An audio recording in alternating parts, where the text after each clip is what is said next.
দুপুরে গরম হোক কিংবা শীত হোক, বাঙালির কাছে শুক্তো রেসিপিটা একটা জনপ্রিয় রান্না। আর তা যদি দুপুরের মেনুতে থাকে তাহলে তো আর কোনো কথাই নেই। আজ আমি আপনাদের শুক্তো রেসিপি কি করে সহজভাবে বানাবেন তার একটা সহজ রেসিপি আজকের এই ভিডিওতে করে দেখাবো। আপনারা ভিডিওটা শেষ অবধি দেখুন, আশা করব খুব ভালো লাগবে। আর রেসিপি যদি ভালো লেগে থাকে তাহলে লাইক ও শেয়ার করে রাখবেন। শুক্তো রেসিপিটা বানানোর জন্য প্রথমে একটা মশলা বানিয়ে নেব। তার জন্য আমি এখানে নিয়েছি 1 চামচের মতন 5 ফোড়ন আর 1 চামচের মতন গোটা জিরে। তারপর সব কিছু খুব ভালো করে নাড়াচাড়া করে ভেজে নেব।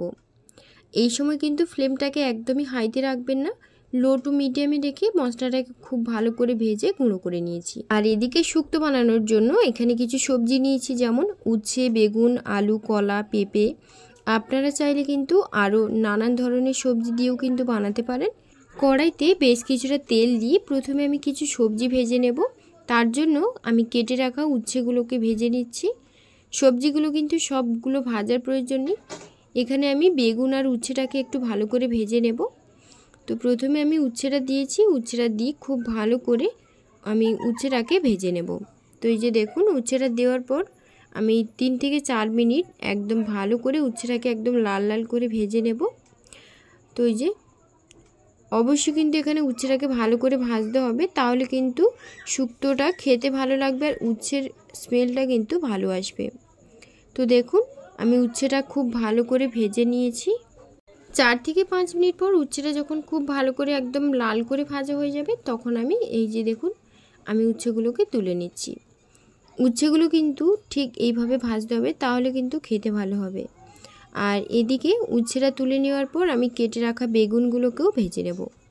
বেগুনগুলোকেও কিন্তু সেম প্রসেসে লাল লাল করে ভেজে নিতে হবে। তো এখানে আর কিছু সবজি কিন্তু ভাজার প্রয়োজন নেই, তবে আপনারা চাইলে আলুটাকেও কিন্তু ভেজে নিতে পারেন।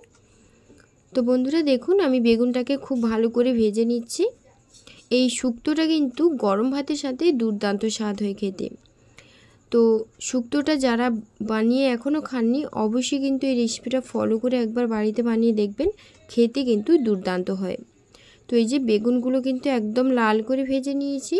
এবার আমি এই বেগুনগুলোকে তুলে নেব একটা পাত্রের মধ্যে, আর তারপর আমি রান্নাটা শুরু করব। তো প্রথমে আমি বেগুনগুলোকে তুলে নিলাম। তারপর ওই একই তেলে আমি দিয়ে দেব 1 চামচের মতন 5 ফোড়ন, আর তারপর দিয়ে দেব 2টো শুকনো লঙ্কা আর একটা তেজপাতা। ফোড়নটাকে একটু ভালো করে প্রথমে ভেজে নিচ্ছি। তারপর এখানে আমি যা যা সবজি আগে থেকে কেটে রেখেছিলাম, যেমন ডাঁটা, কলা, ওগুলো কিন্তু আমি দিয়ে দেব পরপর করে। তো প্রথমে ডাঁটা, আলু, গাজর, পেঁপে দিয়ে দিলাম। তারপর লবণ দিয়ে দিয়েছি, দেওয়ার পর হলুদ গুঁড়োও দিয়ে দিলাম। তারপর সব কিছু খুব ভালো করে মিশিয়ে নেব। এই সবজিগুলো কিন্তু 5 থেকে 6 মিনিট খুব ভালো করে ভেজে নিতে হবে, মানে একদম ভাজা ভাজা হয়ে আসবে, ঠিক ওইভাবে কিন্তু ভাজতে হবে। তো দেখুন বন্ধুরা, এখন আমি এর মধ্যে দিয়ে দেব 1 চামচের মতন আদা বাটা, আর এখানে নিয়েছি 1 চামচের মতন রাঁধুনি। রাঁধুনিটাকে বেটে তারপর দিয়েছি। রাঁধুনিটা দিলে কিন্তু এই শুক্তোর স্মেলটা আর টেস্টটা দুটোই কিন্তু দারুণ আসে। তারপর সব কিছু খুব ভালো করে মিশিয়ে নিচ্ছি, আর 5 থেকে 6 মিনিট খুব ভালো করে কিন্তু এটাকে মেশাতে হবে। মিশিয়ে আলু মানে সমস্ত সবজিগুলো খুব ভালো করে কিন্তু কষিয়ে নিতে হবে। তো এই যে দেখুন, আমি ফ্লেমটাকে কিন্তু মিডিয়ামে রেখেছি, আর মিডিয়ামে রেখে নাড়াচাড়া করে খুব ভালো করে কিন্তু সবজিটাকে কষিয়ে নিচ্ছি। সবজিটা কষাতে কষাতে দেখুন সবজিগুলো কিন্তু অনেকটাই জীর্ণ হয়ে এসেছে, আর পুরো 90%-এর মতন কিন্তু সেদ্ধ হয়েছে। তো সবজিটা ভালো করে ভাজা হতে হতে আমি এখানে কিছু ডালের বড়ি নিয়েছি। ডালের বড়িটা আমি খুব ভালো করে ভেজে নেব। সামান্য তেল দিয়ে বড়িটাকে খুব ভালো করে ভেজে নেব। তো এই যে দেখুন, প্রথমে একটু শুকনো কড়াই নাড়াচাড়া করে নিচ্ছি, তারপর সামান্য তেল দিয়ে বড়িটাকে খুব ভালো করে ভেজে নিচ্ছি।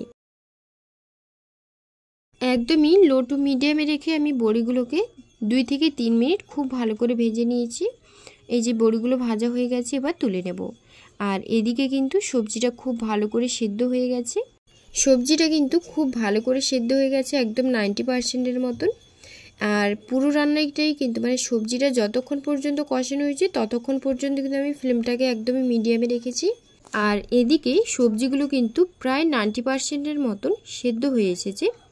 এবার আমি এর মধ্যে দিয়ে দেব 2 কাপের মতন দুধ। দুধটা কিন্তু আমি আগে থেকেই গরম করে রেখেছিলাম। আপনারা যে যেমন ঝোল খাবেন সেই বুঝে কিন্তু দুধ কিংবা জলের মধ্যে অ্যাড করবেন। আমি এখানে 2 কাপের মতন দুধ দিয়েছি আর 1 কাপের মতন জল দিয়েছি।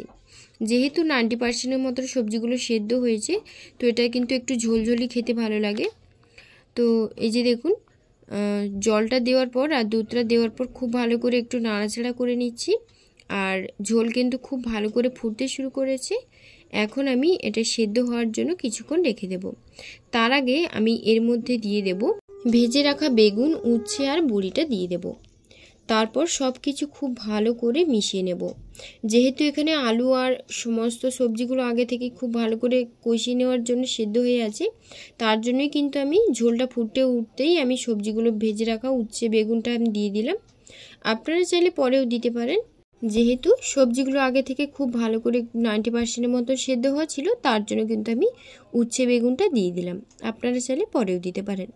এবার আমি চিনি আর চিরা কাঁচা লঙ্কা 4 থেকে 5টা কেটে রেখেছিলাম ওপর দিয়ে দেব।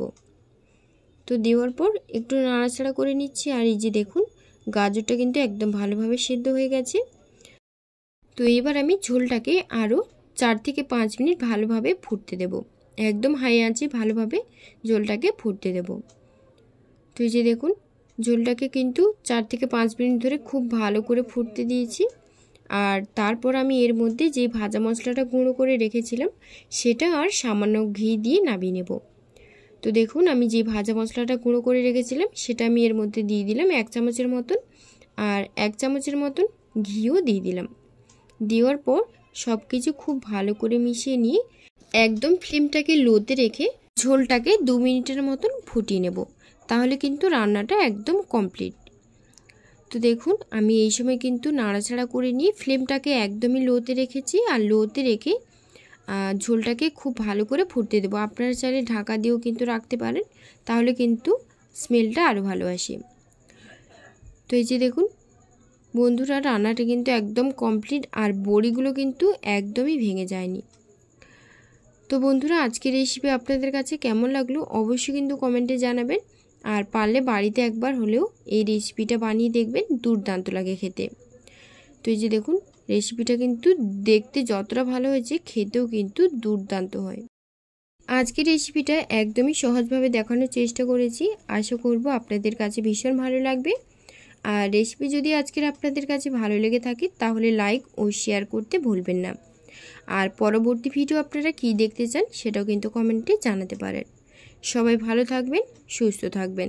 সবাইকে ধন্যবাদ জানিয়ে আবার আসবো নতুন একটা রেসিপি নিয়ে। ততক্ষণ আপনারা খুব ভালো থাকবেন, সুস্থ থাকবেন। ধন্যবাদ।